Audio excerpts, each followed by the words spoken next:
And welcome back. Some of the Cooler Jets podcast. We're with Ben Blessington and Michael Nania.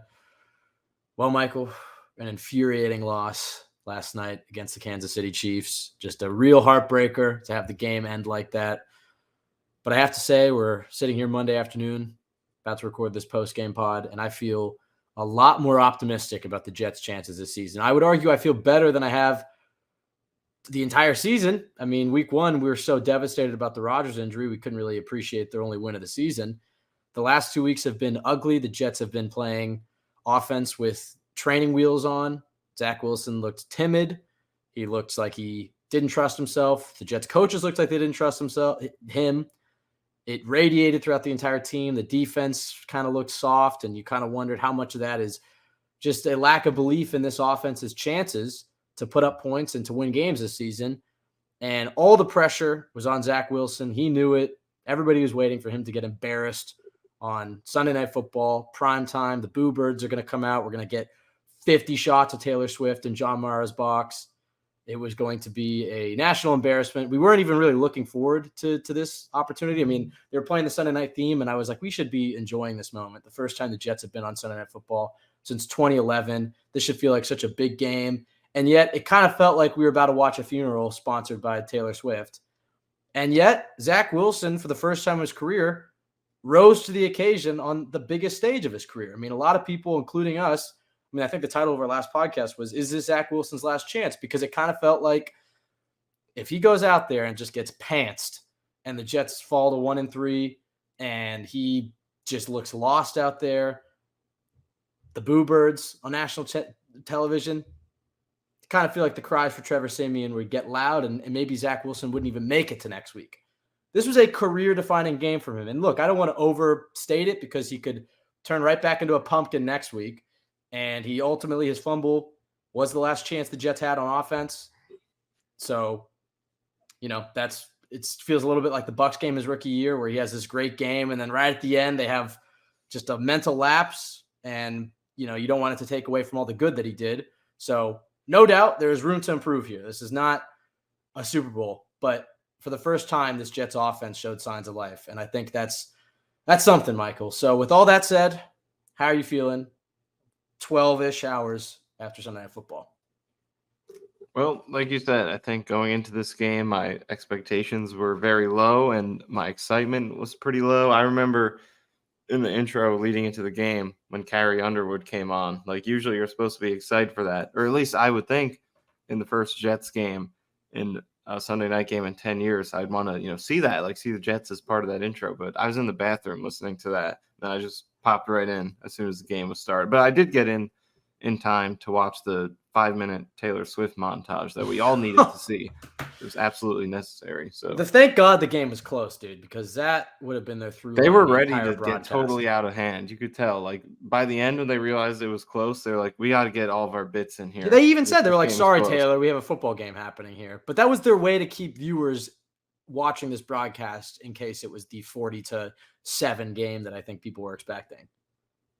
So yeah, I wasn't totally excited. Expectations were low, but I think they exceeded them. And, a quarter into this game, quarter and a half, whatever it was, it seemed like it was going to go exactly how we all expected, or at least some of us. I know you were probably more optimistic about this game than I was. I said my game prediction kind of spot on. I mean, I've had some bad takes, but yeah, so I deserve some props. It ended up being a good take. Jets put up a good fight, and I think above anything, it's the way that the quarterback played that makes you feel really optimistic about where this team could go in the future despite the loss. So, I mean, I'm not totally down on this one. It was tough. There were some bad calls that we'll talk about. But at the end of the day, they vastly exceeded my expectations, and Zack Wilson finally showed signs of life that, maybe this team can win some games with him. He said on last week's pod, that's it. You're never buying into him ever again. You're not believing in any of the optimism ever again. Zack Wilson's not the guy. He just doesn't have it. And then he puts on this performance. How do you feel? Are you buying into it? Was that a fluke performance? How much stock do you put into that, what we saw last night? Well, I think it is important to remember that he has to stack these performances before it truly has value because, he's had good moments before. I don't think a game quite this good but consistency is the name of the game in not just the NFL, in any sport. So until he could start stacking these games, you have to allow him to prove that he can do it consistently. And you could be excited about what he showed, which I am, because this is, I think, You don't sound very excited. You sounded a lot more excited before we hit record, and all of a sudden you're toning it back, scaling it back. Well, Come because on, Michael. This because was I'm just going off what you just said. Last week I said I was never going to buy in again, so I have to put some credence into what past me said. no. But This at is the cool. same Your time, Jets. it is exciting. This is the closest that he's ever looked to, I think, the quarterback prospect that we all watched when they drafted him, and that's really exciting to finally see a full game. Barring the last play, but for the most part, like a full, consistent performance of very good quarterback play that makes you think, you can now visualize and see, like, okay, he can do this. He is capable of it. And it's more than just hypothetical. It's more than just visions of what he potentially could do based on a play here or there, based on who he was in college. No, we saw a whole game of this is a good quarterback. So that's definitely exciting. But at the same time, just all I'm saying is, got to see a few games. Like you and I were talking before, we're starting to talk about, like, how are they going to keep him? Would they even bring Rodgers back if he's ready to play? Would they franchise tag him? All this Okay. stuff. Like, I was like, we're not going to talk about it hold on the the horses a podcast, little bit, but yeah. definitely exciting. He played an awesome game, which is, a week after I was absolutely burying him, and a lot of people were, which was deserved because I think it was a bad game, but he came right back, had a can I great have game, and credit where it's due. I have a hot take here, and I literally edited parts out of our last podcast because I was like, am I being too much of a homer here? And I'm not going to pretend like that film we saw against New England was good quarterback play, because it wasn't. But there were parts of the podcast that I cut out because I'm like, I'm defending him too strictly here, and I just sound like a fucking homer, and he keeps proving us wrong. But I think the improvement that he's made has really been obvious since week one. I mean, week 4 is the first time they've run an NFL modern offense, throwing on first down, opening up that play action game, letting him trust himself. And when I watched that Patriots film, like, yeah, like there were times where you could pause it. You could be like, there's an open receiver here, or he, just didn't see somebody. And those are still evident. I mean, there's a third down at the beginning of this game where Breece Hall gets wide open and he doesn't see him. But when I watched the film, I tried to grade it as the Jets were grading it. Like we've been saying, we just want it to be that 20th to 24th ranked quarterback. And clearly the Jets have dumbed down the offense, and they said to him, get to the line. What coverage do you see? Based off of that, you're going to choose a side to read. You go 1, 2, and then it's check down or scramble. And when I was grading it through that process, I felt like he showed okay decision-making. The thing that really stood out is he was timid. Like he didn't try tight windows when he had that one-on-one.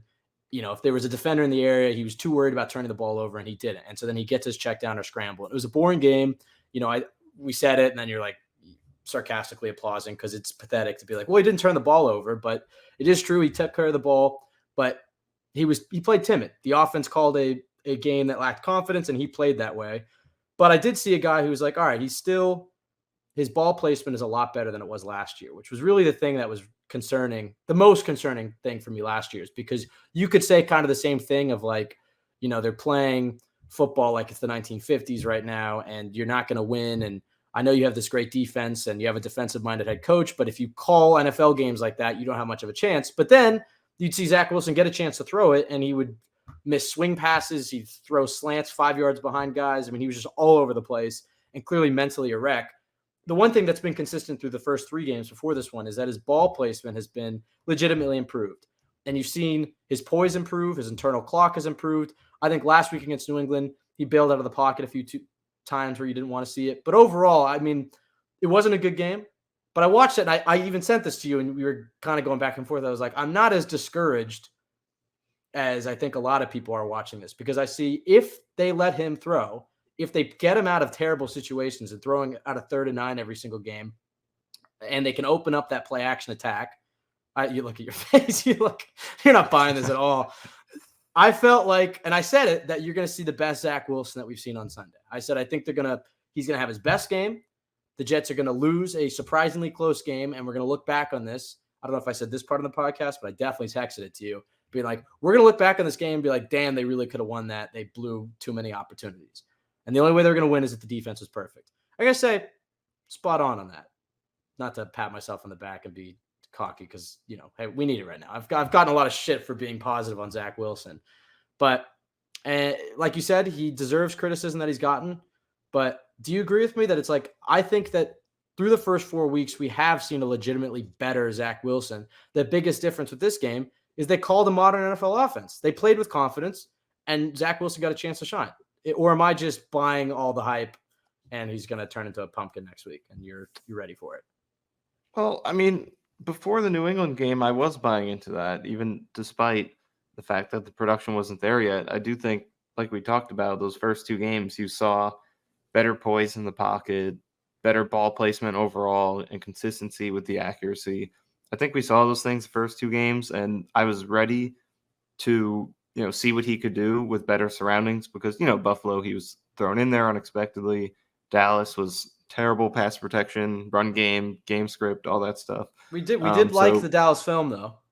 Yeah, that's what I'm saying. Like he was probably the best offensive player against Dallas in a terrible situation. So I liked it the first 2 games, but I do think the New England game was a lot worse than you think it was. And I know you and I were discussing some of those plays and the thought process that might have led to some of the decisions. But to me, like the reason it was disappointing was because we watched those first 2 games and we said, he's doing a really good job with the process, or not really good, but improved job with the process.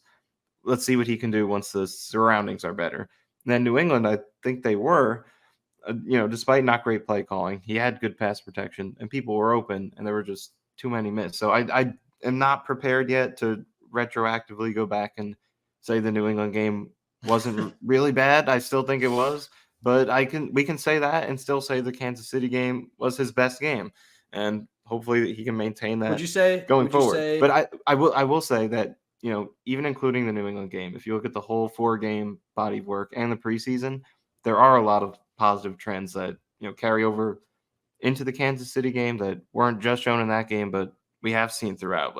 Like you said, the ball placement, I think you go all throughout these first 4 games and the preseason, just we're seeing more throwing people open, creating opportunities for contested throws.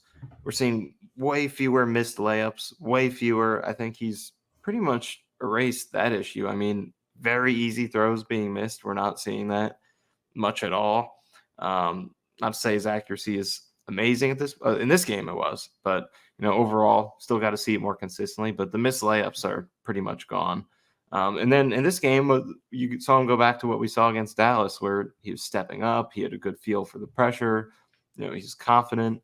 So I think there are a lot of positive trends that carry over throughout, but I'm still not ready to just write off the New England game just yet.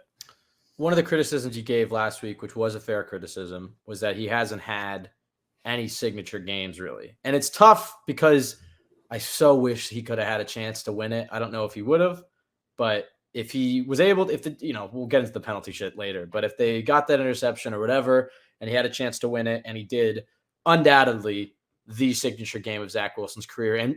And I mean, win or loss, a game that I think bought him a longer leash with the Jets. And I think a game that people will point to, whatever his future holds, there will be somebody on Twitter using this film to justify bringing in Zack Wilson or Zack Wilson starting in like 2025 or 2026. Like people will point to this Sunday Night Football Kansas City game and some of the throws be like that Sam Darnold throw against the Niners in 2020. Well, what I was going to say is this is his signature game. I wish he had a chance to win it and right the fumble, which sucks because, as I said, it's kind of similar to that Tampa Bay game his rookie year where it's like he has the 4th and 2 QB sneak where he called his own number. And you're like, oh, that's just the momentary mental lapse. Feels like it erases so much good. I don't feel like this erases all the good throws that he put on tape, but certainly put a stinker on the end of the night. But with that, I still think this is his signature game. Would you say it's better than any of the signature games that Darnold had? Because that was one of the criticisms. You're like, hey, like Darnold had the Texans game, the Packers game. He went toe-to-toe with Luck. He beat Denver his rookie year. He had the Cowboys game. No, undoubtedly, Sam Darnold has more of those good quarterback games and was a more consistent quarterback. As you said, you don't want to rewrite history, but would you say that this Chiefs game is more impressive quarterback play than you saw with Sam Darnold or you saw with Geno Smith? I'll leave Sanchez out of it, but That was a big criticism last week, is that where's his signature game? And I would say we put this one up with anyone that we've seen. So where would you stack it up?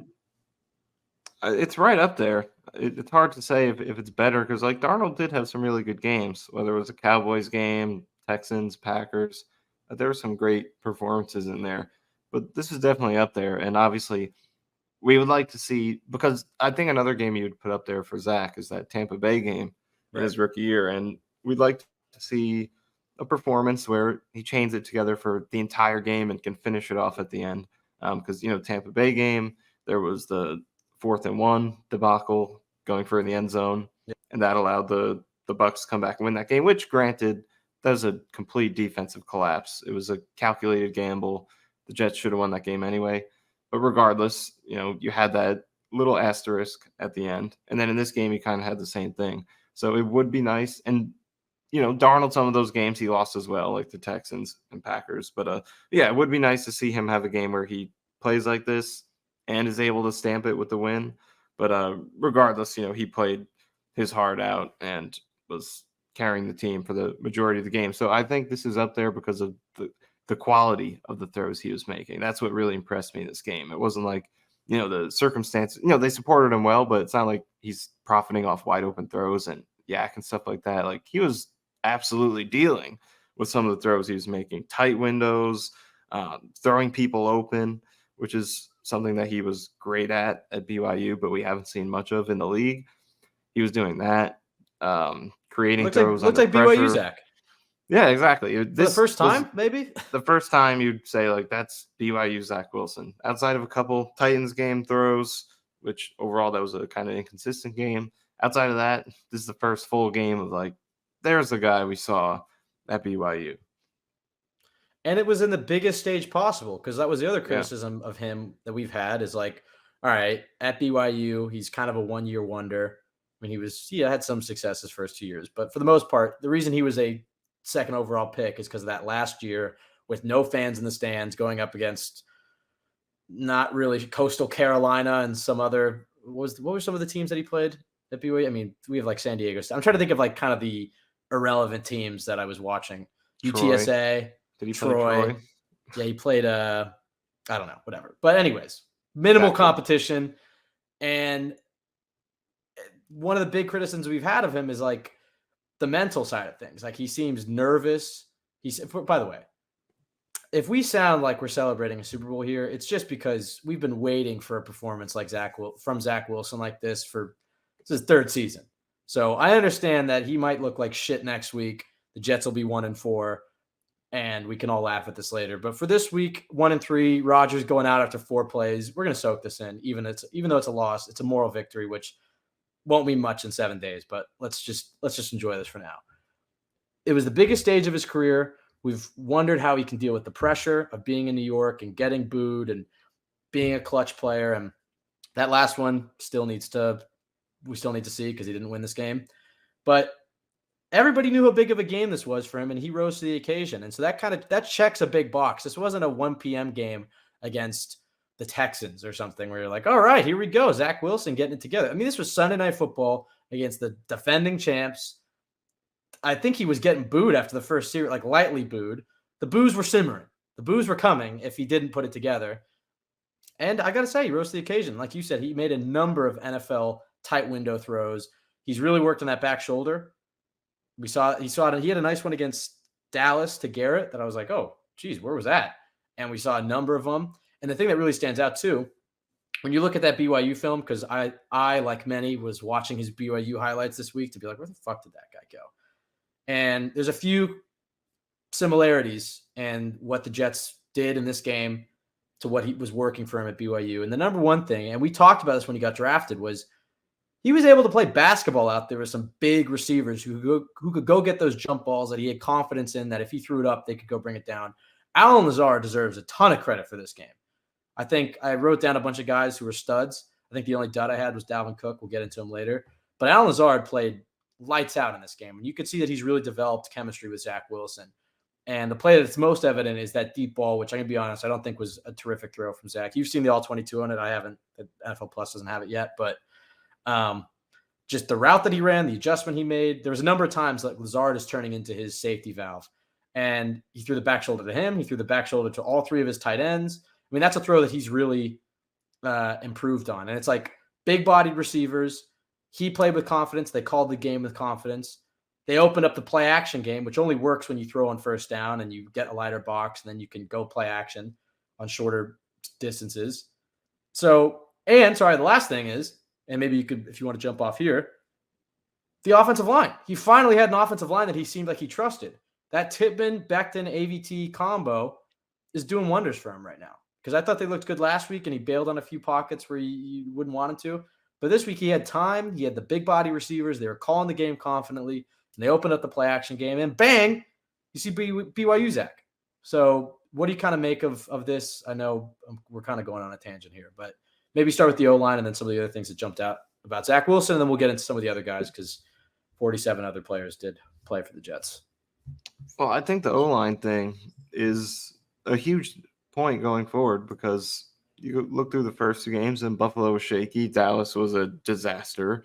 And there were a lot of questions, but Dwayne Brown goes down, which, I guess you don't root for it, obviously, but that was the catalyst to have them switch to this offensive line that now features Tippmann, it features Becton at his preferred side, and AVT, who now game by game is starting to prove that maybe tackle's the spot where he's supposed to be. I've been a pro guard kind of on the pro guard side for AVT, but this is the second game in a row now where he's looked really good. He's better. Tackle. He's better at tackle.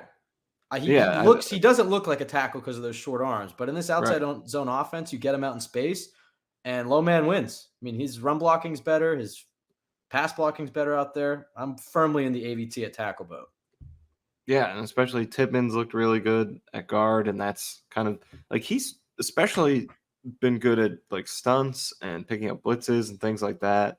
In the Pats game, he was great, and this one I got to rewatch it again a little more closely, but he only got credited with one pressure allowed in this game, and that seems to track with what we were seeing watching it. I don't remember seeing him mess up too often. So, would you rather have Tippmann be good at? Would you rather have Tippmann be your center or your guard? Like, let's assume he's a good player. What do you think is a more impactful position? It's long-term. It's tough, and we were discussing this. Like, I kind of lean towards center. I think it's a really underrated position because, like, as Jets fans, we've seen the absolute peaks and valleys of this position. We've seen the best of the best and the worst of the worst, since the Mangold era ended. So we know how much it could help you and how much it could hurt you. It's so central in communication and, just setting protections and stuff pre-snap and then post-snap. Any sort of stun or blitz that gets sent at you, the center is a huge part in shutting that down. So I think it's really underrated. But then you look at the way the league values both positions, and centers kind of get dirt compared to the other positions. Guards will get huge deals, not quite to the point of tackles, but they get big money. And I think it comes down to the fact that they spend a lot more time 1v1ing against, star 3 tech pass rushers like the Quinnen Williams and Chris Jones of the world. So that's probably why they get paid more, because they have a bigger pass protection, more on their plate in pass protection. So therefore more impact and value, I think, is perceived. But I think the center is really important, especially as you try to establish something long-term and get that consistency and chemistry with your scheme, and just make it easier to get guys in and out as you lose players, add players. Having that consistency in the middle with center, I think, is really valuable. So I kind of lean towards center, but it comes down to, the things that they know that we don't, like how's his snap accuracy doing? Because it wasn't requisite level what we saw in the preseason. It was very erratic. Zack Wilson might have a few more of those if he's starting. Yeah, so he's got to get that improved before it's even considered. And then, all the mental and communication stuff. He's a rookie, so that could take him some time.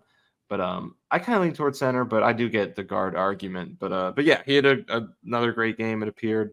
And, maybe New England game, he was still kind of, to use the term again, seeing ghosts a little bit because of the previous game and didn't fully trust the protection yet. But after a full game of getting that protection and rewatching the film and seeing, maybe I can trust these guys a little bit, maybe that helped him come into this game and feel like I can scan the field a little bit more and, trust these guys to give me the time that I need to make plays. And I think we saw that in this game. So hopefully they can continue playing at that level, and he can continue to capitalize on it in the way that he did against Kansas City. And then on top of that, we also talked about, or you touched on, some of the ways that they changed the game plan in this one. Credit to Hackett. We were absolutely dumping on him last week, and he made a lot of changes that we wanted to see. Gibson getting snaps and getting touches manufactured for him. Jeremy Rucker, career high in snaps, 25, 42% of the snaps. He looks damn good as a receiver, too. And he looks great.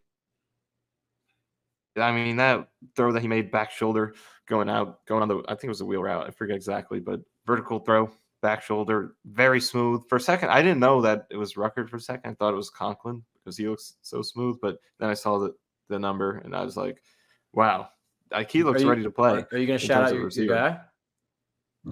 My guy Uzama coming through with the touchdown. I mean, back-to-back good games for Uzama. I mean, like, who ever wanted this guy to sit down? Like, veteran presence, size, athleticism. They just got to use him more. I think that's the whole thing. He's not used properly. All the critics don't know anything about football. Back-to-back good games, though. He's got to be playing more. But credit to him. Back-to-back good games for sure.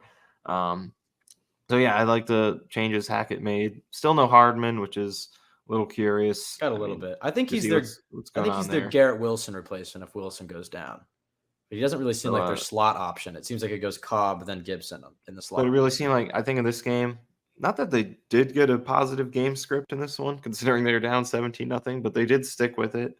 It seems like 13 personnel is what they really want to lean on. That and 12. They like the heavy sets and the way it could set up play action, get extra protection to help the offensive line, set up the run game, all the things that come with it, force heavier personnel on the field from the defense. I think they like the benefits of the heavy tight end set, so it's going to be more of that, and that's going to hurt a guy like Hardman, who you're more so going to see in like 11 personnel when you have 3 receivers out there. But Gibson was able to sneak on the field. He stole a lot of snaps from Cobb, who only really played on third downs. So I like those personnel changes. Yeah, I love the biggest thing. Yeah. I love the Gibson Ruckert package that they were running. The Gibson Ruckert Brees package, and they were running a lot of like jet we got sweeps. Fun looks, so the players we wanted to see. Pre-snap motion, some end around, some trick plays. It's good stuff. Oh yeah, they tried that one flea flicker. That was kind of a disaster. Or no, was that the one when it wasn't Lazard a disaster? And he got pressured. Lazard got wide open. He just got pressure. I mean, Zach could have maybe got that off if he had an unbelievable throw and took a huge hit, but just kind of had another thing they did, kind of trick play they did early. Then kind of forgetting. Or was it just they did an end around to Gibson that Zach almost fumbled the snap, and then he kind of had to throw it to Gibson. They had that. Yeah. They had I'm trying to think. You're right. They had another one. They used Gibson a few times. They're pulling out all the stops. But the biggest thing was like not even that. It was just like, I mean, calling those plays was a sign of the increased confidence and aggressiveness from Hackett. But the biggest thing is kind of the most simple move that we were asking for last week is just throw it on first down. And so much was built off of that. And they didn't run the ball amazingly in this game. They didn't have a ton of attempts, but Breece Hall breaks off 40 and Conklin just falls down. Conklin just if he could have stayed up and made that last block. I think he tripped over Breece, or did he just fall on grass? Breece did the Curtis Martin where he put his hand on his back, and I think he kind of pushed him down. But Jesus. Either way, you get that big run, and the run game was getting nice little chunks, except when Dalvin Cook was out there, who's terrible. But that's another discussion. But yeah, you throw him first down, you demand respect, you lighten the box. It's pretty simple stuff, and Zack Wilson was able to take advantage of those situations because it's not third and long when the defense can play games with you because they know you're passing. It's first down. The Chiefs have seen the film of the first 3 weeks. Willie Gay said it himself, a team that wants to run the football. So they're biting hard on that, and the Jets' first down play action passing was tremendous in this game, and they reaped the benefits of that. So now you open it up going forward. Now teams will have more respect for that.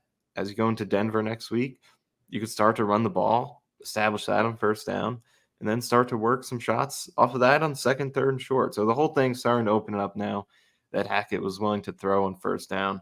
It was an obvious move against the Pats. I don't know why he didn't do it, but better late than never, I guess. So credit to Hackett in this one, who I think made a lot of changes that seemed pretty obvious, but nonetheless, good changes that led to really good results. Yeah, like I wish they had adjusted against the Pats, but I get the reports about there being a monsoon. It's the Patriots. He's turned the ball over. You have a defensive head coach. And we talked about this last week, how there has to be a shift in philosophy from, typically, and the Jets have been running similarly on offense for over a decade, pretty much since Rex. You have a great defense, defensive head coach, protect the ball, run the football, win games ugly. I mean, that was ground and pound with Rex and young Sanchez, through young Gino, through Todd Bowles. I guess Fitzpatrick kind of changed a little bit in 2015, through Sam Darnold and through Zack Wilson. That has been the MO of like, we have a young quarterback, take care of the football, play good defense, and we'll win. And I think we talked about this last week, how you kind of have to flip that on its head, where it's like, you have a great defense, therefore you have to let him throw. You have to let him throw, and if he makes mistakes or he throws interceptions and he turns the ball over, you trust your defense can either get the ball back, force a punt, or hold him to 3. But you're not going to win games in the NFL, in today's NFL, if you're running on first down, running on second down. Now he's in 3rd and 8. You're putting him in tough situations, as hard as it gets for NFL quarterbacks, those 3rd and longs. That's all you're putting him in. 3 and outs, defense is constantly on the field. That's just not winning football. And like you said, credit to Hackett, credit to this Jets defense for making the adjustments. And I think that's also going to open up Breece Hall. I mean, hopefully he gets more carries. Hopefully they keep taking away from Dalvin Cook. Continuing to play Dalvin Cook is just some cost fallacy at this point. Like, I know we can address that quickly. I mean, come on now. This is just embarrassing at this point. Like, Abanikanda would be better. Not even for close. Sure. Just because he brings that home run speed. I mean, Cook hasn't really gotten to the second level yet. But what have you seen so far that makes you believe that he can even have that aspect of his game, which going back to last year was pretty much the only thing he was doing consistently well, is hit those home runs. And you look at him run right now, and I don't think he's capable of doing that. So what else does he bring to the table? Especially his vision is just flat out bad. I mean, I don't know if it was ever a huge plus in his game, but, at his peak, he was such a good athlete and so fast that it didn't really matter. But now that he's not, you're seeing wide open missed holes. Like, there's one clip that I posted where, like, very simple zone read where it's like, okay, the linebacker crashed down, go back to the next hole. I think it was the A gap next to McGovern. It's wide open, and he just skips it and goes right into the guy that McGovern is blocking, who he has pinned to the backside with a great block, right into him. And you watch these plays on the broadcast, and you don't know, is that him? Is that the blocking? But then you look at the other angle, and you're like, man, he's missing holes. He's not quick to cut. Doesn't run through make his cuts. That's another thing. It's like, how many times does he get hit? And it's just like, boom, right where they touch him, that's where he goes down. He doesn't fall forward and get those. Yeah, exactly. That's the best way to put it. I can overlook signing him, even though I gotta say, that might be your finest take, just because it was so controversial and you're so loud about it. Look, I don't think either of us are ever going to do anything for clicks or to just generate buzz or whatever. But you put in the work. I think it'll be repetitive if we do this all season. But I just want to say, 4 weeks out, you put in the work. You actually watch the film. You put together an original and unique opinion that flew in the face of the consensus, and you were right. I can overlook the Jets signing him, even though, like you said, there are a lot of warning signs that you shouldn't pay an aging running back $8 million after the year that he had. But hey, Aaron Rodgers gave back $35 million. I think he probably was like, hey, this guy I played against for the last 7 years or whatever, he's really good. Let's bring him in. Let's ease Breece back. Like, I get the thinking behind it, and I would imagine Rodgers was pushing it. We can move on from that. 4 weeks didn't work, whatever. I will continue to get mad, though, if they keep playing it. Because, first of all, he's getting paid with every game day bonus. It's like, I think his game day bonuses only add up to like $2 million. I'd have to relook at that contract. So, in football terms, it's not crazy money, but it's still like you're keep adding to the issue every time you make him active. All 3 of your running backs are healthy right now. Abanikanda is going to give you significantly more juice. Michael Carter's been excellent on third downs with the blocking. He had that brutal drop, but outside of that, he's been excellent, and he looks like he's had a nice bounce back year. And Breece Hall's been back for a month, and he looks pretty close to the same player he was. It's interesting that he's kind of lost the long speed a little bit, where ACL, I would have expected him to kind of lose some of that lateral quickness, but he's making guys miss with his jump cuts. He's just the long speed. He's still getting it back, but there's no reason to be playing Dalvin Cook. Rodgers is injured. He's out there. Just deactivate him. You have him if somebody goes down, but this is the Breece Hall show, Michael Carter and Abanikanda. moving forward. But I worry because he's a veteran and they paid him money that we're going to see Dalvin Cook all the way through November and December. Like, it's just clear as day. This guy is not. He's your fourth best running back, and like you said, I'd rather have Zonovan Knight. Yeah, I mean, like you said, it was always rooted in analysis and evidence. It was never like, I'm just gonna be a contrarian here for the sake of it. Like it was pretty clear. I didn't think he'd be this bad. Hopefully he can bounce back a little bit. So wanted you to be wrong. But I wanted to be wrong too, but it just there was a lot of signs that this was gonna happen, and here it is. So I don't know what Joe Douglas saw to think that not only he'd be worth signing, but worth paying that much money. Because like if I can see it, I don't know how a professional group of scouts and a general manager can't see it. They see it. It's just, are they going to do something about it? Well, I think they see it, but I think sometimes, business gets in the way of actual football. Like big name player, you got Aaron Rodgers. Maybe Rodgers vouched for him, which in that case, I don't know why Rodgers didn't see it because he seems like he's very in tune with the league. But yeah, we're here now, so I think you just gotta. Well, they did it to Al Woods. Yeah, sunk cost fallacy. The money's spent already, so you can continue to reap the negative impact and just continue build on it, or you could just cut your losses, bench him, and allow him to, not hurt the team anymore. One of the things you were saying on the defensive side of the ball all week was that Al Woods is really costing this pass rush. Part of the reason that the pocket's not getting collapsed as often as it did last year is that anytime Al Woods is out there and it's a pass, he kind of just gives up. Like, that's just his player type. I don't think he's necessarily been bad because he's been good against the run. He's just a gap reader. He eats up space. He takes up blocks. He reads the gaps, and he's good against the run. But he's not a fit for this all gas, no break, pressure that the Jets are trying to generate with 4. Anytime they pass and he's out there, the pocket is a nice, perfect bubble. And they deactivated him for this game. We'll see if that's a trend going forward. I don't think anybody asked about it because there are other storylines from this game to talk to Saleh about, but maybe it was just because they were getting a pass look from the Chiefs and they didn't feel like they were going to need him. But what did you kind of make of the changes they made on the defensive side of the ball? And, kind of linked back to Dalvin Cook. It's like, if you could do that with Al Woods, who's a veteran, who commands respect in the locker room, and you could deactivate him, which I'm sure he was bummed about, you can damn well do it to Dalvin Cook, who's playing significantly worse than Al Woods was in my eyes. Yeah, they made a lot of changes on defense that I was kind of asking for as well. I'm starting to wonder if they're paying attention to me. And or they were just, just anybody who was watching the film, there was like 5 to 10 things that you could just easy fixes. And I credit to Saleh and his staff. They did make the adjustments. Yeah. So, I mean, maybe a game too late, but in the grand scheme of things, we're in week 4 out of a 17-game season. So fairly early. We've seen the Jets take a lot longer to make similarly obvious, if not more obvious, changes in the past. But defensively, a lot of really cool changes to this pass rush, I thought, that I was advocating for. Number one, starting with Al Woods. The passing numbers when he was on the field the last 2 games were outrageous. I believe it was around 19 for 22. There was 1 sack, 0 quarterback hits. It was like 3 completions, 3 clean pockets when he's on the field. And I get he's a good run stuffer and all that, but we talked about it, and you mentioned it at this point. Just not a fit for this scheme, not going to give you any pass rush.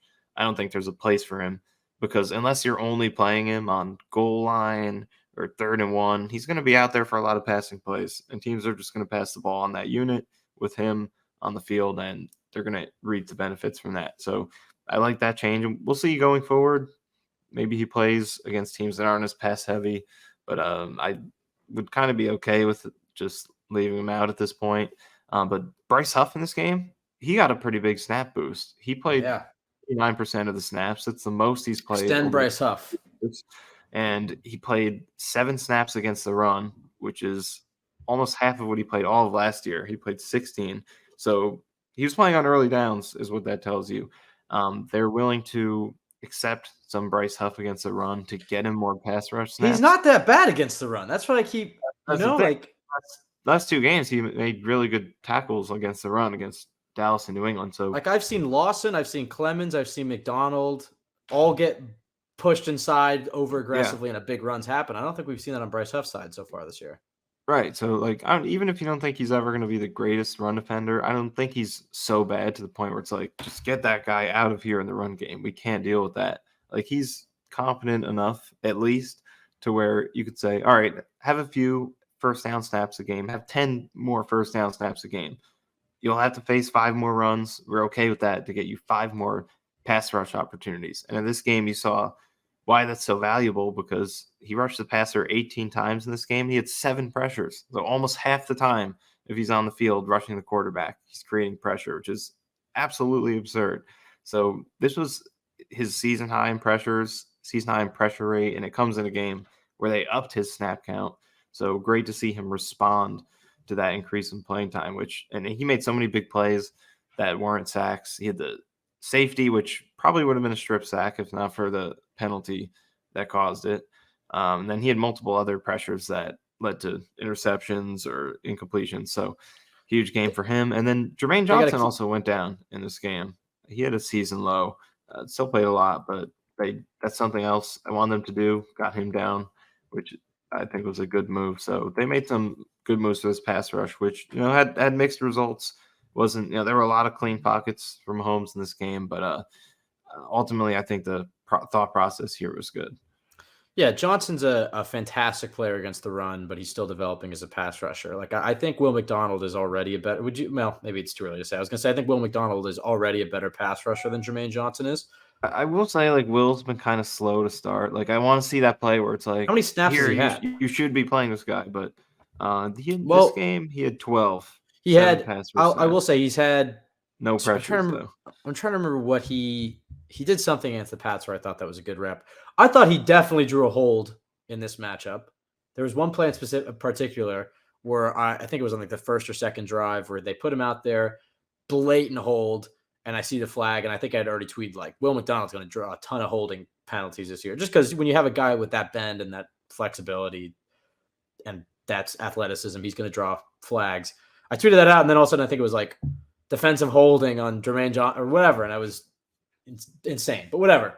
I think he hasn't played that much, like you said. I mean, Jermaine Johnson was middling as a rookie. I would say he had like a few good plays and I think he was pretty good against the run coming out already. But I still am a firm believer in Will McDonald and continue to give him more reps. I think he's a difference maker as a pass rusher, and they definitely need to find a way to extend Bryce Huff, especially now that he's become more of a complete player and not just a third down pass rusher. And like I get, you have Jermaine Johnson, you drafted Will McDonald, you extended JFM, you drafted Clem, whatever. Bryce Huff is a difference maker. He really is. And they'll feel his loss if they get rid of him in the offseason. So Lawson won't be back. Again, this is week 4, not to get too ahead of ourselves. But they extended JFM kind of around this time in 2021. So I wonder if they'll explore something similarly with Bryce Huff. But if his agent's smart, they might just tell him to wait until he hits the open market, because if they get in the bidding war, the Jets might not be able to compete with what he could get on the open market. But that's a conversation for a different day. I hope they can keep Bryce Huff around. And even if it means like, okay, you don't get to bring CJ Mosley back, who's getting paid a ton of money, fine. Like as much as Mosley, who I think had a good game and does a lot for setting up the Jets defense and their run defense, Bryce Huff is a true difference maker, and they have to bring him back. I think the other guy that deserves a lot of credit is Quincy Williams. He's really I thought he took a big step last year. He's really taken a step this year. Yeah. And Jeff Ulbrich was talking about it last week in terms of this guy is playing like one of the best linebackers in all of football. I don't think that's hyperbole. There it is. I don't think it's hyperbole. I think he's 4 weeks in. I think he's as good as anybody minus, there's the Milanos and Fred Warners, but he's right around 5, I would say. I mean, I'm not going to pretend to watch every single NFL game and be studying these linebackers, but some of the plays that he makes, other linebackers cannot make. Him covering Noah Gray 20 yards down the field when Mahomes has 8 seconds. I mean, the Jets have never had a linebacker who could do that. The way that he hits, he packs a punch, he's filling gaps correctly. You're not seeing the same misses and mistakes that I guess he had his first 2 seasons. So what do you kind of make of Quincy Williams develop in his 3rd year with the Jets? Yeah, he was awesome in this game. And really, at this point, he's kind of taken that leap from, okay, last year he turned into pretty good, building off of the potential he showed the previous 2 seasons, he was with one season with the Jets for 2021. Yeah, they got 21. So the potential he showed in that season, but he's very erratic. Last year he stabilized, but still up and down. Good player, not a star. But first 4 games this year, he looks like a star. I mean, how many huge tackles did he make in this game? Yeah. Flying in and just making stops in space that weren't. There was one play he made. I'm gonna have to find it again, but it was a screen or something, and I thought it was a guaranteed first down. He just flew in. I was like, how did he stop that? And he's had a bunch of those this year. And then the coverage plays, like you mentioned. So he's putting it all together. So credit to the Jets.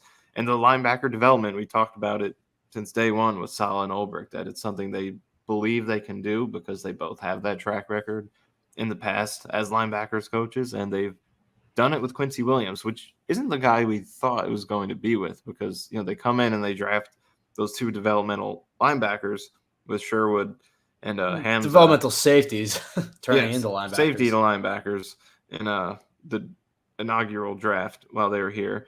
And then they haven't really amounted to anything, but then they find Quincy, who kind of counts as another draft pick that year, coming in out of Jacksonville.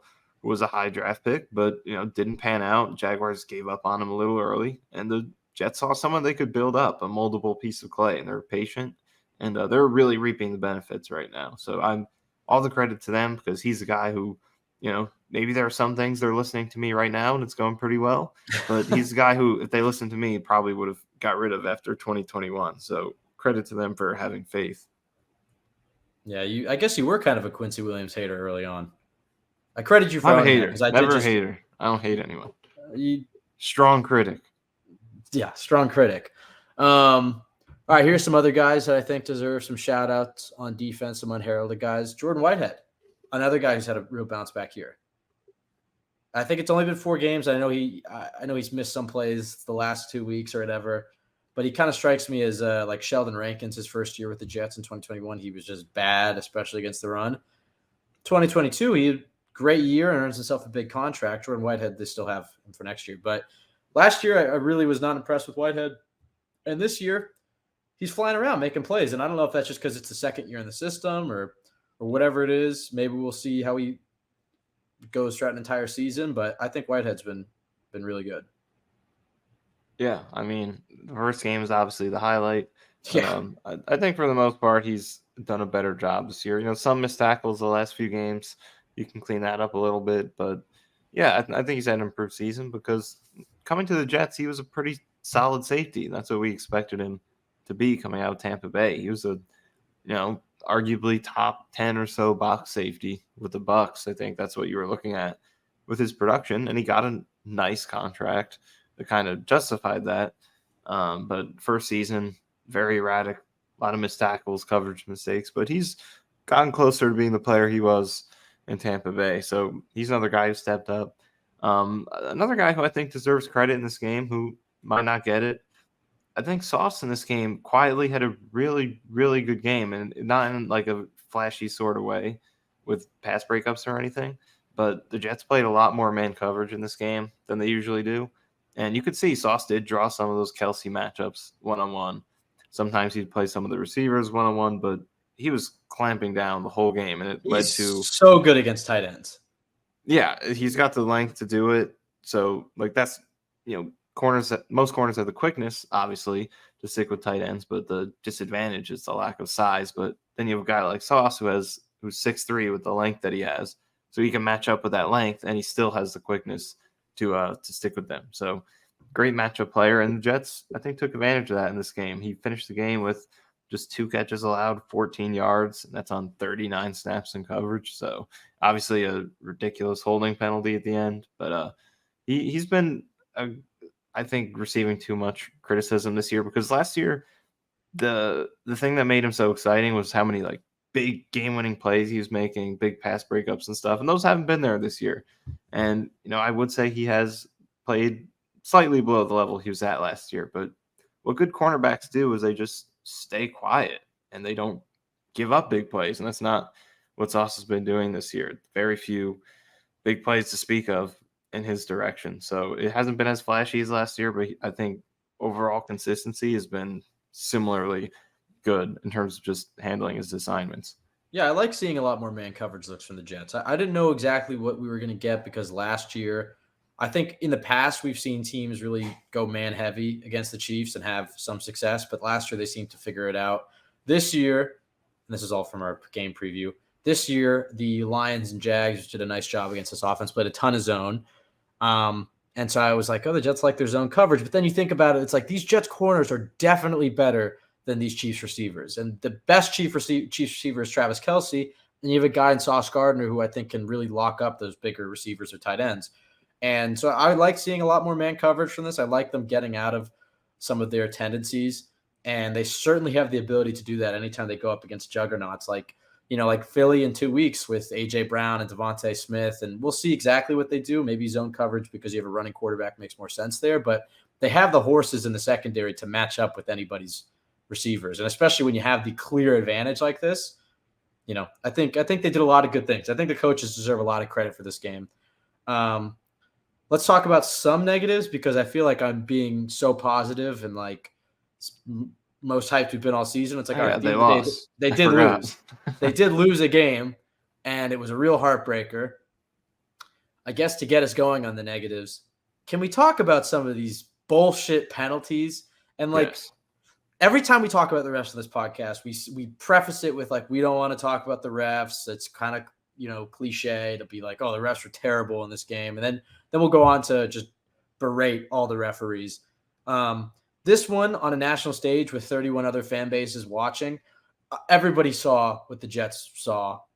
The refs were terrible in this game. And it's not the direct reason the Jets lost because, hey, I mean, like they had their own missed opportunities. The dropped Conklin touchdown, the overthrow to Garrett on the touchdown, the dropped C.J. Mosley pick, which would have put him who knows where. Michael Carter dropped that penalty, that pass that could have put him in better field goal range. They couldn't get to Mahomes. Like there was plenty of stuff that the Jets can look at themselves in the mirror and say that they cost themselves this game. But regardless, game on the line, Mahomes, defending champs versus this defense. The Jets defense rose to the occasion. I think the worst call was the missed holding on Johnson. I mean, there's some offensive line gurus who are trying to defend that. It's as blatant as it gets. I mean, Johnson should have done a much better job of selling it instead of batting him on the helmet to try to, I mean, like it was so egregious that all he could do was bat on the helmet and that's what gets called the illegal contact or hands to the face or whatever against Johnson. But he has to do a better job of selling it and diving. But that play was just egregious. And Mahomes gets 10 seconds in the pocket and then is just able to scamper for a first down. A little surprising the Jets didn't have a spy on the field. But that play, that missed call was terrible. The penalty on Sauce was bad because of the precedent that had been set throughout the entire game. I mean, they had been letting him be physical, and that's an instance where the receiver's initiating the contact. Like the receiver is running into Sauce and running out of him, trying to draw contact. Sauce doesn't grab a hold of anything. You could maybe argue illegal contact because there is contact, but with the way they called that game and the fact that they waited for the ball to be intercepted until they threw it, that was bullshit. There's the roughing the intentional grounding that doesn't get called, and Saleh, I think, says that's grounding like 45 times. So yeah, there was a number of plays, a number of missed holds. I guess the one the Chiefs have in their favor is that the Bryce Huff face mask safety was right outside the end zone, but he still had full grip of that face mask in the end zone. So I don't know. So what do you make of the refs? Let's start there, and then we can talk about some of the negatives from the Jet side of things. But I mean, did you lose your voice screaming at the TV like I did? I did. So let's dig in because there are definitely some thoughts here. And like you said, let's be clear that we're not the people who want to come out here blame the refs every single week. And I think people who listen to us know that we don't always blame it on the refs, only if it's egregious and it needs to be called out. Yeah, then it's always the ref's fault. But no, I mean, even you look at Saleh's reaction, seemed very legitimate that he was like, even by the standards of what every NFL team deals with every week, this absolutely befuddled him. So I think it is legitimate to complain about it, or not complain, just legitimately criticize the performance of the refs in this game based on the way Saleh reacted to it. But anyway, let's talk about first let's start with the Jermaine Johnson one, I guess. So the thing that puzzles me about this is the vantage point that I think it's the umpire has to this play. If you look at the back angle from the end zone, the angle that this guy has, he's right there, staring right at it. There's nothing in between him and that matchup. The hold is right in his face, and you get absolutely nothing. So that one is puzzling for sure. And then you go to the holding penalty on Sauce, which was like when I saw the flag, I was confused because it was so like the ball is intercepted already, and I see the flag come on the field. I was like, is there a block on the interception or something? I know, But so late. then you see the replay, and it's like it's a ticky-tack call in a game where there's been a lot more contact. And he waited 5 seconds. Yeah, that's the part that frustrates me is that clearly he doesn't start throwing the flag until the interception was made. He's slightly reaching for it before the ball is secured, but he doesn't make the move until the ball's caught by Carter. You can see it on the replay. Once that ball's caught, he's like, all right, no, screw this. Jets can't have that. I'm a So Swiftie. I'm not a conspiracy guy, but you got Taylor Swift in the house. Guy. I'll hop in here. Let's be conspiracy guys. I'll hop in here. All right. First of all, the one thing that kind of makes, I mean, look, I love throwing $5 on a little parlay, but I don't like how cozy the NFL is getting with these betting groups.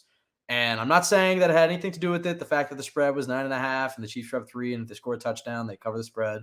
Whatever. There's that. There's Taylor Swift in the house and all the buzz about Taylor Swift and the Chiefs and the NFL. I mean, the Chiefs win and the NFL stupidly puts in their bio. And by the way, this is just some poor social media intern girl who just put the Chiefs are 2-0 as Swifties or whatever. And she's getting panned. I don't buy into that being like some huge NFL conspiracy. That's just some intern. But like, yeah, I mean, there was a lot of buzz, a lot of Taylor Swift fans watching this game, want to keep the momentum rolling.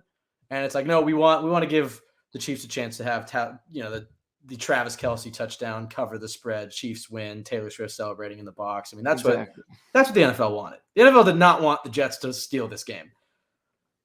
Yeah, so I mean, like, even if you don't go the conspiracy route, which I think the fact that this flag was not thrown until it's intercepted, it's hard not to at least be somewhat, suspicious that something's going on here. Because, like, come on now, if you were going to flag that play, which still no one would agree with and would still be a huge issue, but if you were, why wasn't it 3 seconds earlier?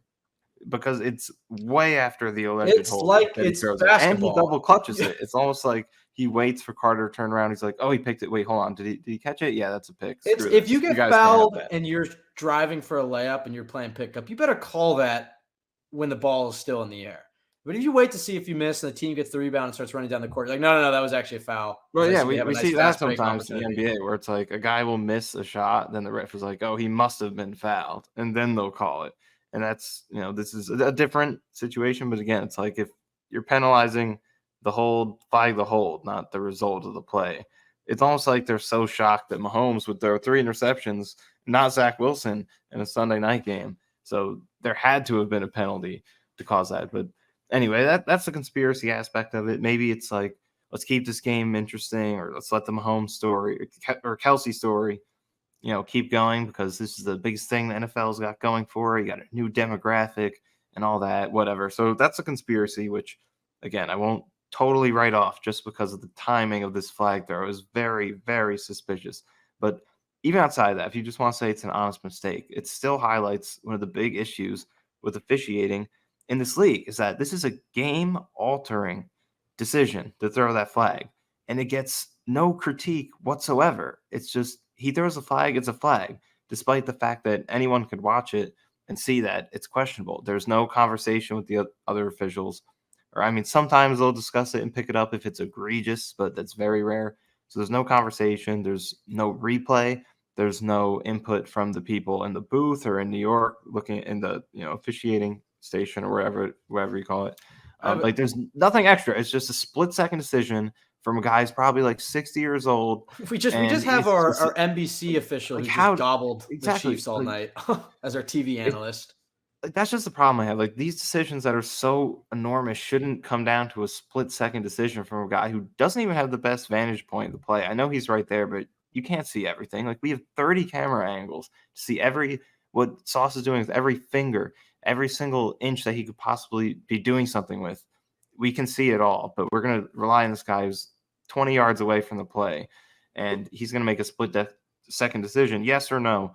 Yeah, I'm going to throw it. Interception off the board, and there's no extra conversation that goes into it. And it goes back to what Salah said after the JFM roughing the passer penalty a couple weeks ago. Like when a turnover happens or a fumble or something like that, they can just let it go, and they have the ability to do that because you can go back and review it and fix it if it was wrong. So there's a fumble, let it go, which they didn't do on that DJ Reed play in the Buffalo game, but I digress. But most of the time, they'll let it play.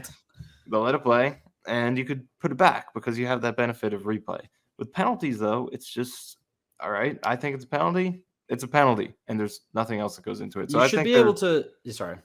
Yeah, I mean, I'm not saying every single play should be reviewed for 10 minutes because no one likes that break in the game flow or that, and I know the challenging of pass interference didn't go too well a couple years ago, but there's just so much technology and it feels like it's not being maximized. And there are a lot of archaic ways of officiating. And one of them is highlighted by this play right here where it's like, I mean, like, why is it such a huge play coming down to a split-second decision like that? So the harder one to solve is the Jermaine Johnson hold. It's not like, that's a harder one to kind of fix Yeah, because, like I like, are don't they think you supposed should. to say you No, got to take that I don't think back? you should, So, or I don't think you should be able to challenge for a penalty.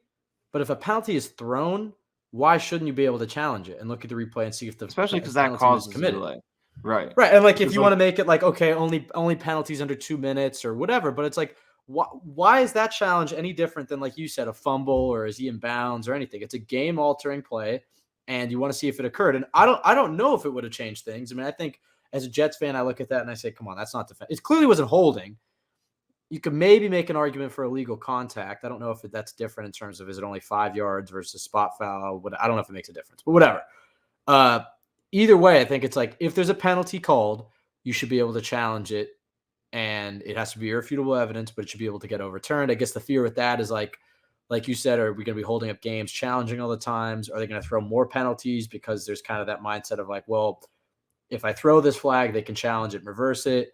Maybe you have to limit it to only under 2 minutes. But clearly, like with roughing the passer, with that defensive holding call, I mean, there have been plenty of phantom calls where it's like you should be able to challenge that and they should be able to remove the penalty. Like you said, the Johnson one's tougher because I don't think if you start adding like you should be able to challenge for a penalty, that's where it gets a little like, I don't know if I want to see that NFL.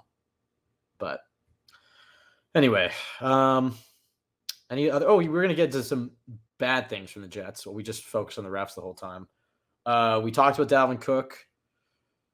Is there any other negatives? I mean, I'm trying to think of like, we felt so good after that drive. just one bad player in the whole game and they lost, and the refs.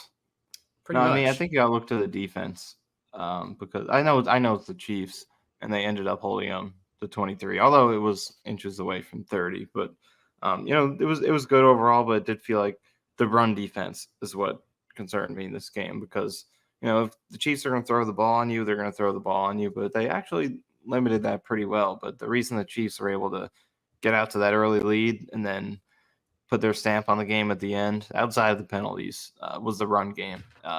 It wasn't ideal for a team that usually doesn't run the ball pretty well or even that much. But in this game, they were able to, 204 rushing yards from the Chiefs is not something you see a lot.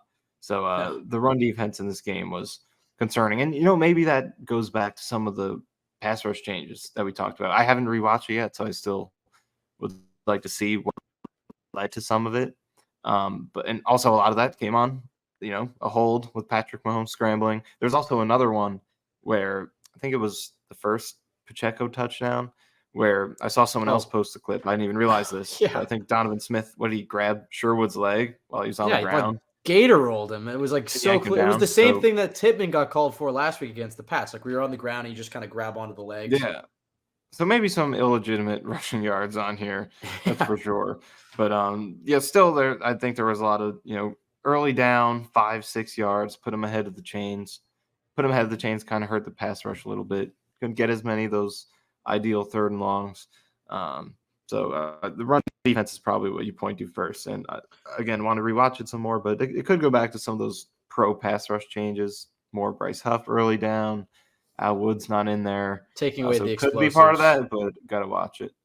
Yeah, like their mindset, especially playing Patrick Mahomes, is take away the explosives, take away the big plays. And they were certainly geared. I mean, even the fact that they didn't have Al Woods out there, certainly geared to defend the pass. And like with that, they gave up some rushing yards. I mean, like half of it probably came on some fraudulent rushing yards that should have been called holds, but whatever. There were still a number of times that they were able to get positive yards and keep themselves in kind of third and shorts. I think the Jets did a much better job on third down in this game. But the two things that are the most concerning about this Jets defense to me, and I think they've done a good job adjusting all 4 games because they've gotten out to some slow starts. They didn't really get out to a slow start against Buffalo. I guess they allowed the touchdown. But the last 3 weeks, they've gotten out to slow starts, then made in-game adjustments and really bounced back. So I guess there's 3 things. One, they have to start faster. I mean, we'll see. It's been 4 weeks, but it's like that's 3 straight weeks of putting yourself in a hole right off the bat and then putting Zack Wilson in the corner in this offense, which, look, I like the change we've made offensively. We'll see if they can continue it.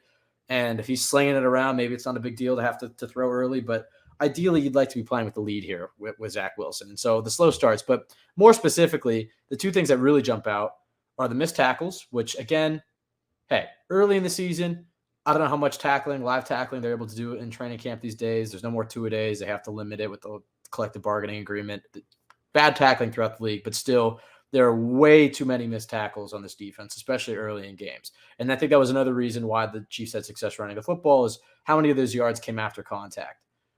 The biggest thing, though, that's the most concerning thing, because it's allowed how many touchdowns so far this season, are the miscommunications in the secondary, which is uncharacteristic. Maybe part of it's losing Tony Adams, but it doesn't seem like that's really been the main issue. It seems like it's been miscommunications between Whitehead and Sauce. I'd have to rewatch the touchdown that they had in this game. But, yeah, I mean, they had the only touchdown they allowed against the Pats was miscommunication. They allowed the miscommunication on this one, which was the big touchdown. I mean, these are difference makers. And this whole Jets defensive philosophy is like limit the explosives, take away the big plays. We're going to create our own big plays. Maybe they'll get some yards, but we'll hold them to 3. But overall, it's like take away the explosive plays. And that's 3 weeks in a row now that they've given up touchdowns just off of miscommunication, like just blatant miscommunication. It's not them getting beat, nice throw over the top, or somebody just gets burnt. It's miscommunication. Like he's not covered. 2 guys are covering the same guy, or Whitehead's covering 2 tight ends. It's stuff like that. So that's the most infuriating part, I guess. But again, early in the season, they did a nice job of making in-game adjustments. I'm optimistic about them going forward. You could see them play with a lot more confidence once the offense started to get going. So I think that's, another thing that if the offense is able to hold this sort of standard going forward, the defense is going to get better. They won't have to be out there on the field as long, but miscommunication, missed tackles, slow starts. I mean, I think the Jets defense that compared itself to the 85 Bears does deserve some criticism. Yeah, the slow starts is a great point because this is very interesting, and I just realized this. They haven't allowed a second-half touchdown this year.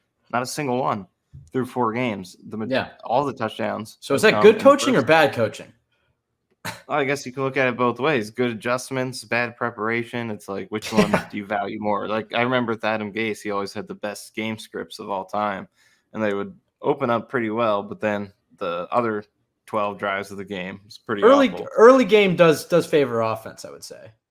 Because defense, you can see what they're running. I think the scripted plays helps with the chemistry and everything. So it could be more prepared, but either way, you want to find ways to get off those fast starts, which I think will help the offense stay more balanced and be able to use both parts of their offense effectively. Because, in this game, though, they did get in that big hole and they were able to dig out of it, which, the Dallas game a couple weeks ago, that's kind of the main or one of the big problems and excuses for the offense was that they're in that big hole, obvious passing mode. But in this Kansas City game, they used that to their advantage and they just threw the ball really well and got back into it. So actually another question in this game or concern, Salah's decisions on some of these 4th downs. I thought some of them were a little conservative. I don't know what you thought, but in the end, I think there were some points potentially lost on some of those 4th down decisions. I know the obvious one right before half. Was there another one?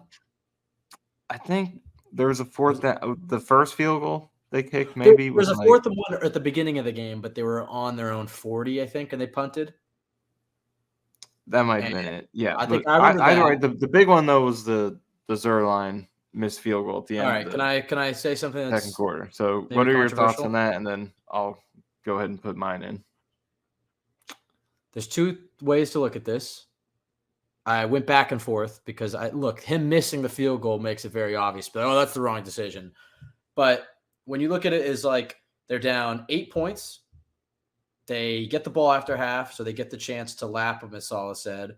If you kick that field goal, you make it a 5-point deficit, so you don't have to worry about the 2-point conversion. You go into half, you feel great about all this momentum you've had, and then you get the ball coming out of half, you have a chance to take the lead.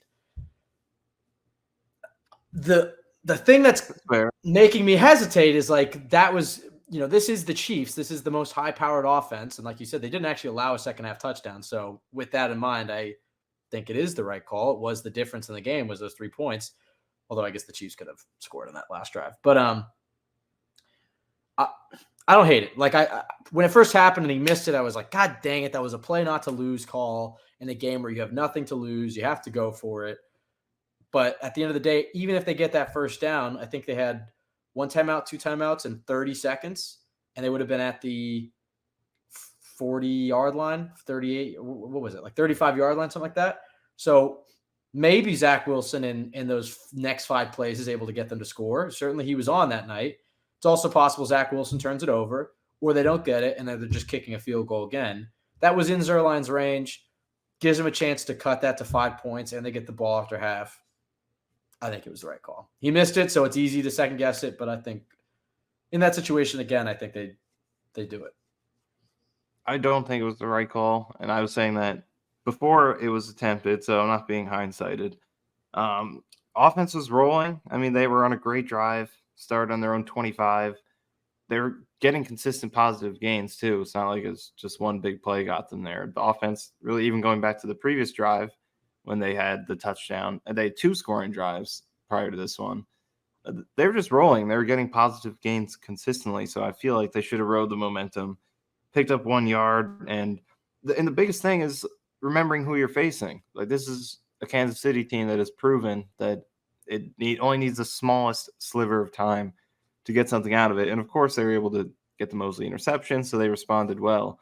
But there are a lot of times Patrick Mahomes will punish you for giving him that field position in 30 seconds. Fortunately, they didn't. But you could have given him that field position goal. if you didn't get the 4th. I think they think Zerline's fairly That's automatic. True, but and if they get stuffed, missing the field goal also does give you a little bit more field position than if you miss the 4th down, unless you get sacked. But a little bit more field position. But the odds of converting a 4th and 1 are probably higher than Zerline making that field goal. That's the thing. It's 52-yarder. His career 50+. I'll pull it up right now. Have you watched 4th and short with this Jets team the last few years? But did we watch this Jets offense up to that point over those past 3 drives? There's a different Jets offense in that moment. I've gone back and forth on it. In a vacuum, I've gone back and forth, but I still think that, look, this defense, I think they felt that they had figured Mahomes out a little bit. Let's make this a 1-score game. Let's make it so a touchdown can win the game and not like a touchdown and a 2-point conversion to tie. I think they also felt with the time remaining, though, they're probably ending kicking a field goal anyways that drive, right? They had time to get down there. They had the timeouts. They're at the 34. Or Zack Wilson didn't. Yeah, I don't know. Also, it's about taking away that scoring opportunity that could go back the other way. Right. Because even if you make the field goal and kick it off and they're at their own 25, it's still the Chiefs with all 3 of their timeouts, I think, or at least 2 on their own 25. It's like when they missed the kick, I was like, well, there goes the game. I was like, here comes, and especially as Mahomes wound up to throw deep, I was like, here comes Travis Kelce right down to the 40-yard line. They'll get another play and they'll kick a field goal and the Jets will be down 11 going into half. But of course, then they get the interception. I mean, this is now sorry, go ahead. Yeah, I was going to say Zerline career 50+ yards, 55%. And last year he was 6 for 11, which is also 55%. So do you think the odds of 4th and 1 are lower than 55%? I don't. Even for a bad Jets team, it's got to be higher than that. So 3 points versus keep the drive going. Don't let them get the ball back. I'd have to look up what some of those decision bots were saying on Twitter, but I'm sure it was an obvious go situation. So I guess I didn't like because the that one. field goal, I guess because you're right, they were kind of in that range of like, well, they're on the plus side of the 50, but it's a long field goal. How would you feel differently if they were on the 25-yard line and it's 4th and 1? Where it's an easier field That goal? that would be different because I think you feel like, all right, this is almost automatic. And if you miss it, the field position isn't as good. Yeah, shorter field goal, like All sub right, 40, probably. fair, But fair. I think they 50, I felt think confident in 52 makes it. Zerline. He was coming off the groin injury, but damn, that Even if he was made it, I don't think I would agree with it in the end. Because I was saying it before he kicked it. I I feel do like think Salah, and maybe this goes back to like what we said earlier with Zach and this new offensive line. Maybe it took him that one game to realize, what, I can trust this. Maybe with Salah, this game can kind of, flip the switch to where he says, you know what, I could be a little more aggressive and trust these guys. I don't have to play it safe and just say, we're in field goal range. I'm just going to be happy with that and take that field goal. Maybe I can push the envelope a little bit and go for more because I can trust these guys. That's if they continue to play well and justify that. I want to make sure just before we get out of here to say I think Salah deserves a lot of credit. I don't know what his odds are for. No, I'm not going to say it. Never mind. That's so early for talking to coach of the. Yeah, all right, whatever. But losing Rodgers on the 4th play of the game and rallying for that victory, and then the last 2 weeks and handling the media, frustrating coaching performance last week. But they made the adjustments. They got down early, 17-0, and this team kept fighting when I would say the vast majority, you want to get into percentages, vast majority of Jets teams I've watched over my lifetime not coming back 17-0 to the Kansas City Chiefs. I don't know. I think, and like you said, they haven't allowed a single second half touchdown. I think Salah and his staff deserve a lot of credit for making the changes. There's still a few more. In fact, I guess we have a preview pod later in the week. Maybe we'll save it for that. The obvious one's Dalvin Cook. There's probably a few other ones after watching the All-22 that as podcasters and as know-it-alls and geniuses, we can enlighten Salah on. But I think he deserves a lot of credit for this performance. Even though it's a loss, I don't want to sound too rosy. I know we did just lose and we're 1-3 and it's a must-win game against Denver. But to me, this game gives the Jets season life. That's really what it comes down to. Like, we finally had a Zack Wilson game where it looked like the guy we saw at BYU. The Jets finally called a modern offensive game plan. The defense rose to the occasion after a bad first quarter. This team is still very much alive. Like you said, it could all turn into a pumpkin. The hope for Zack is I think this was just a huge game, not to just prove everybody else, but I think it was a huge game for him to prove to himself, I can do this. And I hope it's a game that he's able to build off of this confidence. I hope this isn't one of those things where it's then he reverts back into it next week and he's throwing interceptions. He's going to throw interceptions again, but the big thing for him is to just stay mentally stoic and keep this confidence rolling. And if they're able to get a win next week and he looks good and they're 2-3, we're right back in this thing. So I think that's part of my optimism is even if they, a win regardless, I'd be hyped. But if they won a super ugly game against the Pats where Zack Wilson threw 3 interceptions and looked terrible, I'd still feel like, oh, man. I know they're 2-2, but can this team really go on a run and win 9-10 games? Can they really sneak into the playoffs? But, hey, it's one game. We got to see it. Consistency is the name of the game. But if they get this quarterback down the stretch, they'll win 9-10 games. They'll fight for a playoff spot. So that's why I feel good. Got to see it next week. I'll do the plugs, but any last thoughts before we get into the plugs, and then the uniform talk, whatever. But I'm saying actual last football thoughts before we get out of here. Well, I agree. I think I'm going to be pretty excited going into next week's game now, despite this loss, and it just shows you the importance of quarterback. When you have a guy you can believe in, it changes the entire aura of the team, and that's what a big part of why Aaron Rodgers was so exciting, not just because of watching him play, but also the way that it affected the belief of the whole team. And it did feel like that was maybe dropping off a little bit the past couple of weeks, even if they would say internally they believe and all that, which, I do buy because I see him every day. And I know Zack Wilson's a good guy. It really seems like he is. And he's proven that by this point, if nothing else, that he is a guy who is respected in the locker room. But at the same time, it's hard to truly buy in when you're getting the results that you're getting. But in this game, on that stage, with all the pressure, the spotlight that they were under against this team, and just the place that he's at in his career, with Simeon coming in this week, putting some pressure on him, all that, and for him to Trevor Simeon, the vaunted Trevor Simeon, who who I said was better than Zack Wilson, which isn't definitively disproven yet. We got to see more than one game, but that's easily better than anything. This podcast is a good cop, bad cop routine right now. Yes, I mean I'm all sunshine and rainbows. Jets are making the playoffs, and you're like, yeah, I've seen this movie. They're before. Still winning the Super Bowl. I'm just saying, like, let's be realistic on the way to get there. Like, once they win it, you can celebrate. Just on the road there, don't make yourself seem irrational. You see this? Sorry, you were going. You were on a roll there. Okay, I was gonna say, you see this? Zack Wilson. This sounds like a tweet you would have had, but this is from Bleacher Report. Mahomes. Zack Wilson is the only quarterback to ever have fewer interceptions and more completions, passing yards, and TD passes in a game against Mahomes in college or the NFL. So, I mean, it's also a defensive stat for the Jets too. But you're not being hyperbolic. He outplayed Mahomes and he outplayed Tom Brady. Those are his two best games.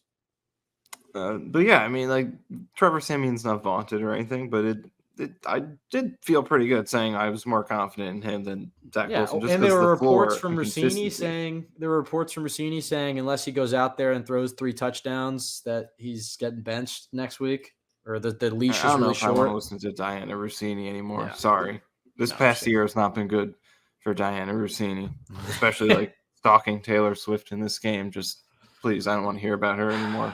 You know what? I think we're at a safe enough point in this podcast that the only people listening are diehards. Taylor Swift, look, I know her. I'm not her target demo, but when did she turn into Princess Diana? Like, I don't understand all the buzz and hoopla about Taylor Swift. Like, she's mid. Like, I don't know. Maybe this doesn't have to be the Taylor Swift You're podcast. Not the target demo.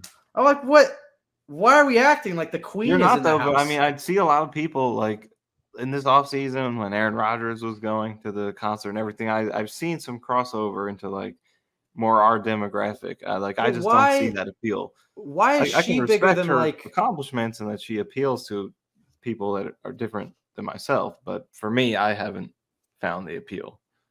I don't understand why she's like the Jets should have brought Kevin James in for this week, just after he's been that meme all week. Just make him do the meme. Yeah, in his Jets shirt.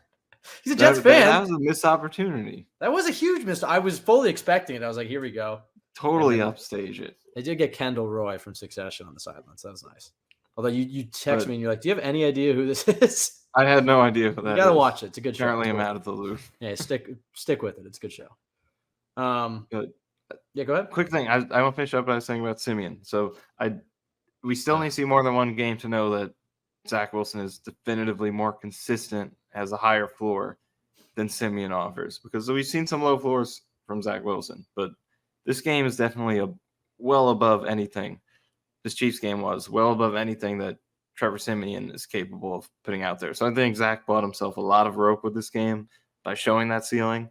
And, like I was saying, it just feels like there's more belief in this team. And from our perspective as fans who have no control in the outcome, it's a lot easier to be excited and believe when you have this level of confidence in the quarterback, which, isn't full-fledged confidence yet, because again, consistency for the 10th time, but yeah, it's more so just having seen this, you're like, okay, he can do it. We know he can because we've seen it. And prior to this game, it was just all, flashes here and there. You could fabricate that belief and that image in your mind of what it could look like if Zack Wilson is good, but this is it. There's now a full game of tape out there of a good Zack Wilson in the NFL on the biggest stage that you could imagine in the regular season. So we have that image of this is possible, and you can believe now.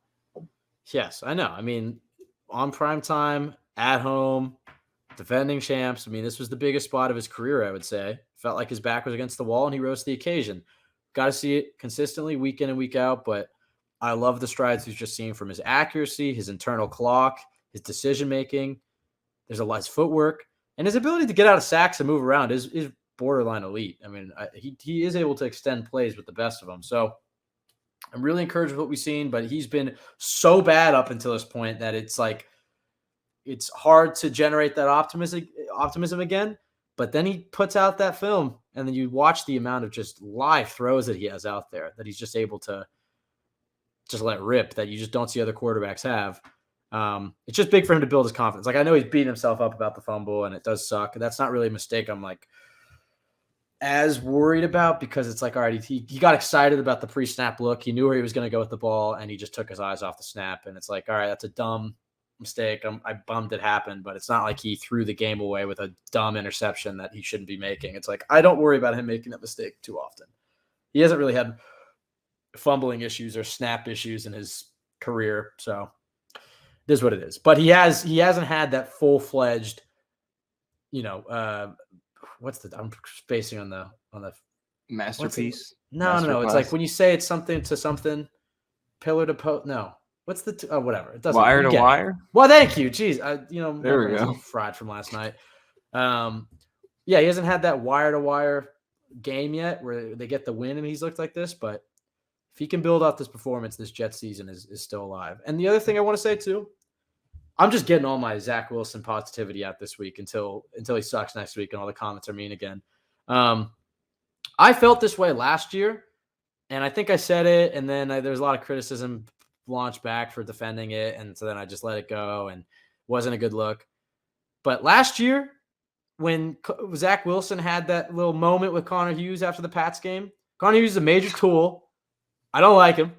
I think Zack Wilson doesn't like him. He's getting in his face after the game, and Zack Wilson gets a little short and gives him like a no answer. And the media has built this entire narrative about Zack Wilson that he doesn't know how to take accountability. And like I get, wasn't a good look.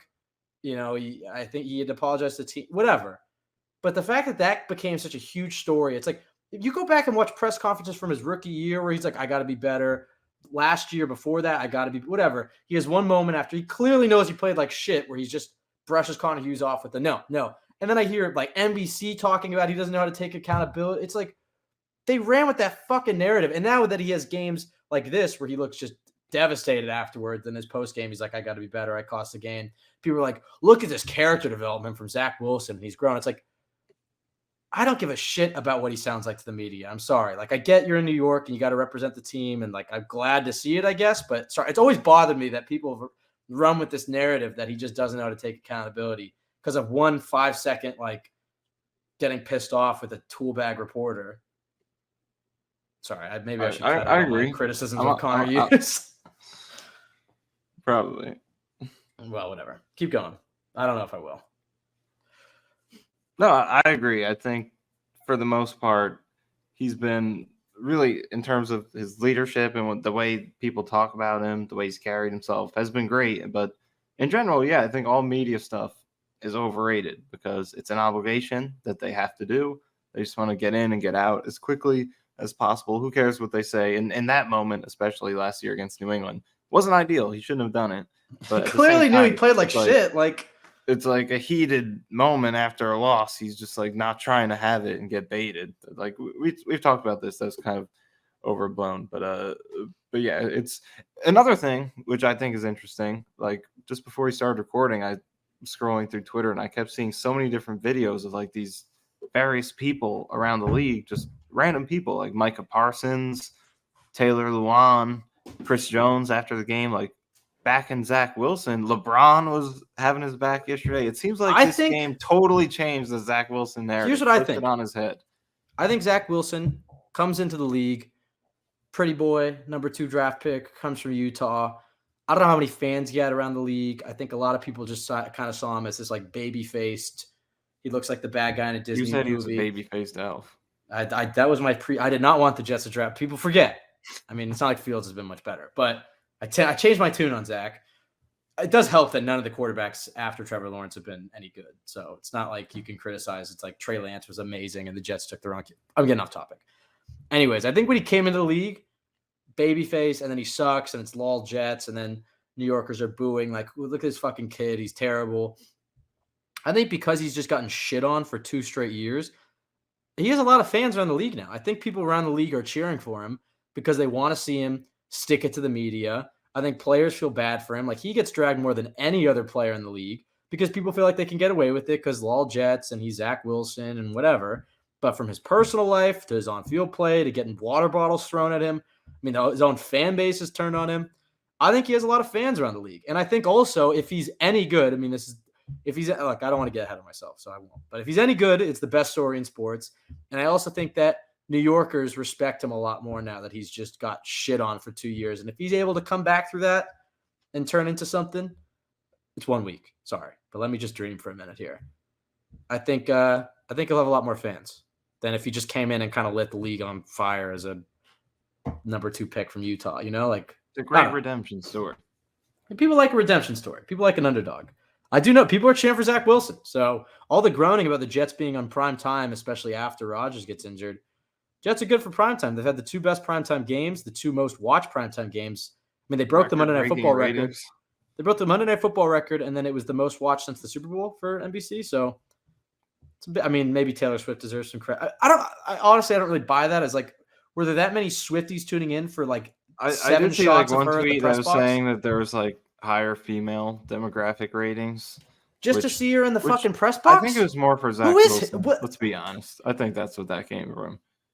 I don't understand who's tuning into that game to see a shot of a middling musician in a press box drinking a vodka cranberry. I don't understand. Whatever. All right, we're getting unhinged. We're getting unhinged. The Jets are 1-3. Pretty unhinged on the Twitter machine last night. You were. I mean, I was. What are you talking about? You didn't tweet anything. Twitter. Oh, that's true. You did. You tweeted one thing, and Twitter was concerned about you, and then you were radio silent the entire game. I didn't hear from you. I called you at halftime. You didn't answer. I was texting you. I started the game. It was 17-0. I was posting all negative stuff like bench this guy, bench that guy. Brees was wide open. I know it all. All this stuff. I know everything. But then, we were arguing too. We were arguing too because on that flea flicker, you just tweet out Lazard wide open, which in a vacuum, fine. He was wide open. That's frustrating. But then this week you've been tweeting out clips of Zach and being like Cobb open here, Lazard. So I was kind of getting mad at you, and then you were not having it, and I was, right. And we bickered I was dunking on Zach, but I only saw the one replay. I wasn't 100% sure if he could or could not have gotten that off. I still need to watch that play again. I know he was pressured. Maybe it was impossible, but I saw he's wide open. I was like, it's the type of throw he can make. Lazard open. I didn't say Zack Wilson should have hit this. I just said he was the open. Context of the whole week. People were like, yeah.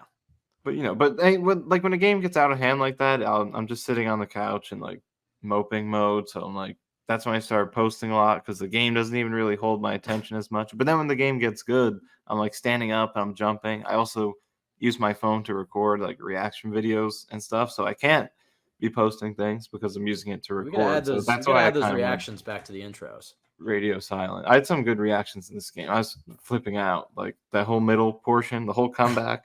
I was absolutely going nuts. I know. I was I kept screaming, "What is happening?" Good reaction to the penalties too.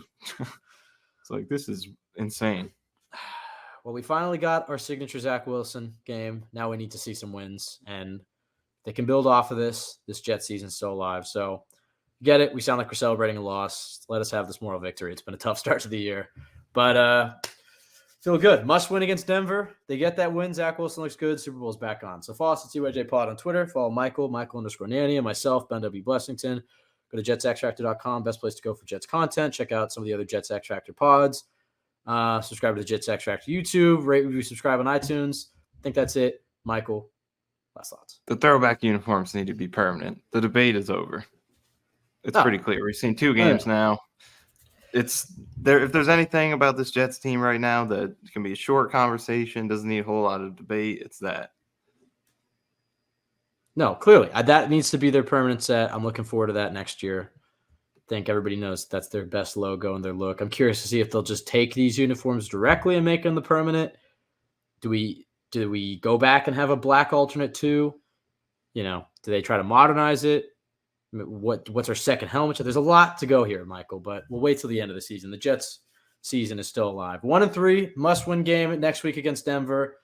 Need to see it again from Zack Wilson to fully buy back in, but the kid rose to the occasion. The kid, we're same age, literally, exactly. But he rose to the occasion.